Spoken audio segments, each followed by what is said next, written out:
अस्सलामु अलैकुम वरहमतुल्लाहि वबरकातुहू। जी नाज़रीन, कैसे हैं? उम्मीद करता हूँ आप खैरियत से होंगे।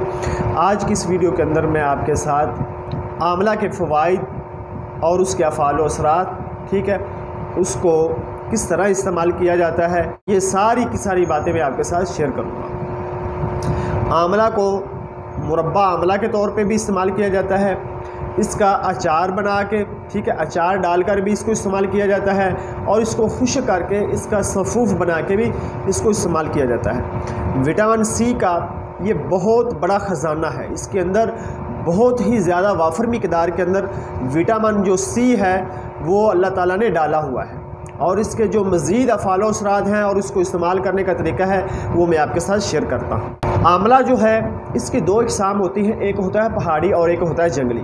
ख़ास करके ये पाकिस्तान और हिंदुस्तान में पाया जाता है, और पाकिस्तान और हिंदुस्तान के जो ठंडे खुश्क सर्द इलाका है उनके अंदर ये ज़्यादा पाया जाता है। बाज़ जगह पर इसके बागात भी हैं, ठीक है, तो वहाँ पे भी ये पाया जाता है। तो जो बड़े साइज़ का आंवला होता है उसका हम मुरब्बा डालते हैं या अचार डाल लेते हैं, जो छोटे साइज़ का होता है उसको सफ़ूफ़ बना लेते हैं, ठीक है। तो फिर इसको मुख्तलिफ़ तरीक़ों से हम इस्तेमाल करते हैं। ये मुक़व्वी मैदा भी है, मुक़व्वी जिगर भी है, मुक़व्वी दिमाग भी है, मुक़व्वी दिल भी है, ठीक है, और आंतों को भी ये बहुत ज़्यादा ताकत देता है, ठीक है, आंतों के अंदर ये बहुत ज़्यादा तक़वियत पैदा करता है। और इसके अलावा ये बलगमी खांसी को, ठीक है, बलगमी दमे के अंदर, बलगमी जो नज़ला ज़ुकाम है उसके अंदर, ठीक है, ये बहुत ही ज़्यादा फ़वाइद का हामिल है।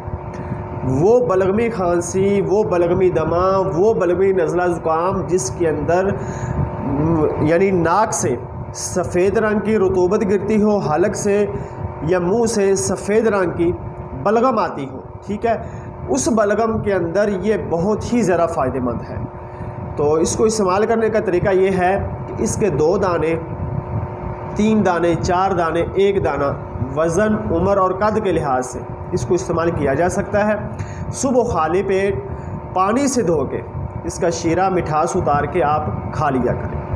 और फिर इसके अलावा ये मुक़व्वी दिमाग भी है और मुक़व्वी दिल भी है। जिन मर्द ख़वातीन का या जिन बच्चों का हाफ़ज़ा कमज़ोर है, बात जल्दी भूल जाती है, सबक याद करते हैं भूल जाता है, उनको सही तरह सबक जो है वो याद नहीं रहता, तो मुरब्बा उनका असल में दिल कमज़ोर होता है, तो हम उनको बादाम खिलाते हैं। बादाम का तल्लक दिमाग से होता है, तो हाफ़ज़े का तल्लक जो है, ठीक है, बात को जो याद करने का तल्लक है वो दिल से तल्लुक़ है।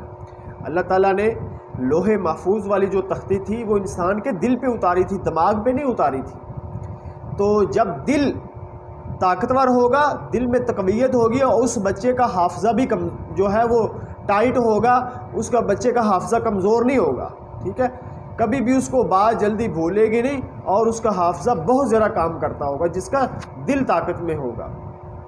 और फिर इसके अलावा ये बच्चों के दस्त और कै के अंदर, बड़ों के भी दस्त कै में ये बहुत ज़्यादा फ़वाइद का हामिल है। इसका सफ़ूफ़ बना के दही में मिक्स करके हम बच्चों को खिलाते हैं। बड़े जो हैं वो भी इसका सफ़ूफ़ दही में मिलाकर इस्तेमाल कर सकते हैं, और वैसे भी इसका जो मुरब्बा है, ठीक है, या अचार की शक्ल में या मुरब्बा की शक्ल में इसको सुबह खाली पेट इस्तेमाल भी कर सकते हैं, जिससे ये होता है कि दस्त कै रुक जाते हैं, ठीक है, वो मसला ठीक हो जाता है, और कैलूस और कैमूस वाफर मिक़दार में जज़्ब होना शुरू हो जाता है।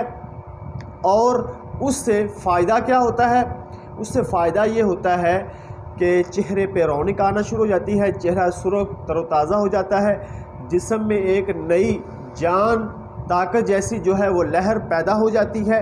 और फिर इसके अलावा जो वीकनेस, कमज़ोरी महसूस होती है दस्त आने के बाद, वो ख़त्म हो जाती है। और फिर इसके अलावा जिनको खून के अंदर शिद्दत और हिद्दत, खून के अंदर बहुत ज़्यादा जोश होता है, ये खून के जोश को ख़त्म करने के लिए बहुत ही ज़्यादा फ़वाइद का हामिल है। इसके इस्तेमाल करने से खून का जोश जो है वो ख़त्म हो जाता है, लेवल जो है वो नॉर्मल मिक़दार में आ जाता है, और खून का जोश जो है वो ख़त्म हो जाता है। और फिर ये त्रिफला का जुज़्व आज़म है, اور متعفنی بخار کے اندر، اعصابی بخاروں کے اندر بھی یہ بہت زیادہ فوائد کا حامل ہے، اور بخار ختم ہونے کے بعد یا بخار جب ہوتا ہے تو اس کے ساتھ ساتھ ویکنس اور کمزوری ہو جاتی ہے، تو اس کے استعمال کرنے سے وہ ویکنس اور کمزوری جو ہے وہ بھی ختم ہو جاتی ہے، اور جو جوارش آملہ ہے، ٹھیک ہے، اس کا یہ جزو اعظم ہے، ٹھیک ہے، جوارش آملہ اس سے بنتی ہے، اس کا جو مین جز ہے وہ آملہ کا صفوف ہوتا ہے۔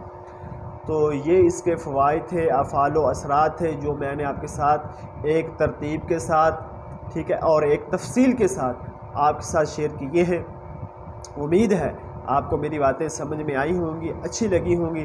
اگر آپ کو میری باتیں سمجھ میں آئی ہیں، اچھی لگی ہیں، تو ویڈیو کو لائک کیجئے، اپنے دوستوں کے ساتھ اس کو شیئر کیجئے، جو بھائی نئے ہیں وہ چینل کو سبسکرائب کر دیں۔